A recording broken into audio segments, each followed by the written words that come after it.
in a corner of the web where stories weave and bind. Chinedu had always loved Ada.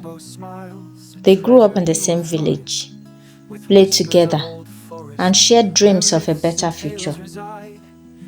But while Ada came from a rich family and went off to university, Chinedu's family was poor. He couldn't afford school, so he stayed behind working odd jobs to support his parents. One day, as Ada left for school, Chinedu told her, "One day I will make something of myself. I just need time." Ada smiled, but deep down, her feelings were changing. After she graduated from university, Ada's life took a different turn. She had grown used to the city life and met a wealthy man who promised her everything. Soon after, they got married, and Ada left Chinedu behind, saying, "I can't be with someone who isn't on my level." Chinedu was heartbroken, but he knew he couldn't give up. His parents were growing old, and he worked hard to care for them, even though they were struggling with poverty. Over time, the weight of life took a toll, and Chinedu lost both of his parents. Alone and filled with sadness, he decided he had to change his life. Years passed, and Chinedu continued to work hard. One day, he met a kind woman named Amaka. She was warm-hearted and saw the potential in him. With her help, Chinedu found a good job and started building a new life. They became close, and soon their friendship blossomed into a relationship. Life was finally looking up for Chinedu. He was in love again, and his future seemed bright. But one afternoon, everything took a surprising turn. As Chinedu was walking with Amaka through a busy market, they heard someone call his name. "Chinedu!" Chinedu turned and froze. It was Ada, looking just as beautiful as he remembered. But something was different. Her eyes seemed tired, and her smile didn't reach her eyes. "Chinedu!" Ada rushed towards him, completely ignoring Amaka. "I can't believe it's you. How have you been?" Chinedu was polite but distant. "I have been fine, Ada. This is Amaka," he said, introducing his girlfriend. Ada barely glanced at Amaka. "It's been so long, you know. Things didn't turn out how I expected. My husband, well, he's not the man I thought he was," she said, her voice dropping to a whisper. "I miss how simple things used to be with us." Chinedu felt a strange mix of emotions. This was the same Ada who had left him behind because she thought he wasn't good enough. Now, here she was talking about the past, as if she hadn't broken his heart. Amaka noticed the tension and gently took Chinedu's hand. "It was nice meeting you, Ada. We really have to go now." But Ada wasn't ready to let them leave. "Wait, Chinedu. Can we talk? Just the two of us. Please?" Chinedu hesitated. He could see Amaka wasn't comfortable with the idea, but there was a part of him that was curious. What did Ada really want from him after all these years? "There's nothing to talk about," Amaka said firmly, her grip tightening on Chinedu's hand. But Ada just smiled, a glint of determination in her eyes. "We will see about that," she whispered under her breath as they walked away. Chinedu didn't know what to think. Was Ada trying to come back into his life? And what was she planning next? we explore. Over the next few days, Chinedu couldn't shake the strange feelings Ada had left him with.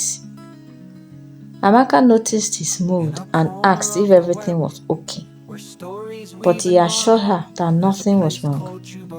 He didn't want to worry her, though deep down he felt uneasy.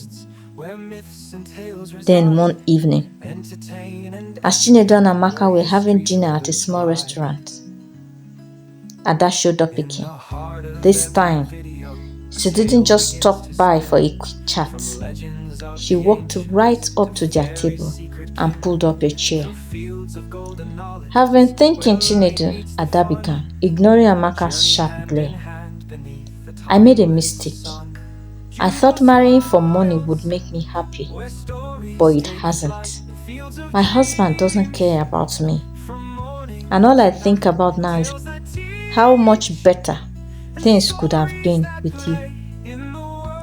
Amaka set down her cutlery, her patience wearing thin. "Ada, with all due respect, Chinedu has moved on. We are happy together. You need to let the past go." But Ada wasn't listening. She leaned closer to Chinedu, her voice soft and pleading. "I know I've hurt you, but I've realized that I need someone like you in my life again. We were meant to be. Chinedu, please, just give us another chance." Chinedu felt his heart race. A part of him remembered the good times they shared, but he also remembered the pain she caused him. He glanced at Amaka, who sat silently, her eyes filled with hurt and anger. She had been by his side through everything, helping him build a new life. He couldn't betray her like this. "Ada, you need to stop," Chinedu said firmly. "What we had is in the past. I'm with Amaka now, and I'm happy. You can't just come back into my life and expect me to forget everything you did." Ada's eyes filled with frustration. "But you don't understand, Chinedu. I made a mistake. I can give you everything now. Money, connections, a better life." Chinedu shook his head. "The kind of life you are offering isn't what I want. I don't need wealth or power to be happy. I need loyalty, love, and respect. Things I have found with Amaka." Ada's face hardened, realizing her charm wasn't working. Without another word, she stood up, her expression bitter. "You will regret this," she muttered before walking out of the restaurant. As soon as she left, Amaka exhaled, her body relaxing. "Thank you, Chinedu," she said quietly. "I didn't know what you were going to say." Chinedu reached for her hand. "I will never let anyone come between us. Ada is the past. You are my future." But even as they tried to move on from the encounter, Chinedu couldn't help but wonder if Ada was really gone for good. Weeks passed, and Ada didn't give up as easily as Chinedu had hoped. She started spreading rumors in the village, telling anyone who would listen that Chinedu was still in love with her, and that he would leave Amaka soon, and that Chinedu has told her this. These lies began to reach Amaka's ears, making her feel insecure despite Chinedu's reassurances. One day, Chinedu received an unexpected visit from Ada. She stood at his doorstep with a smirk, holding out a gift, a shiny new wristwatch. "I know you miss me, Chinedu. It's only a matter of time before you realize we belong together," she said. Chinedu was done. He stepped back, his expression serious. "Ada, you need to stop this. I don't want your gifts, your attention, or anything from you. What you are doing is unfair to both of us. I have moved on, and you need to do the same." Ada's face twisted with anger. "So you are choosing her? that low-class girl over me, she spat. Chinedu stood tall. I'm choosing the woman who stood by me when I had nothing. The woman who loves me for who I am, and not for what I have. That's real love, Ada. You need to respect that. Seeing that her manipulation had failed, Ada's confidence shattered. She stormed away, realizing that no matter what she did, Chinedu was no longer the man who would fall for her tricks. Later that evening, Chinedu sat with Amaka on the porch of their home, the sky glowing with the setting sun. He told her everything that had happened with Ada, and Amaka, though initially hurt by all the drama, smiled and held his hand tightly. I trust you, Chinedu, Amaka said softly. We have come so far together and nothing will tear us apart. Chinedu held her hand closer.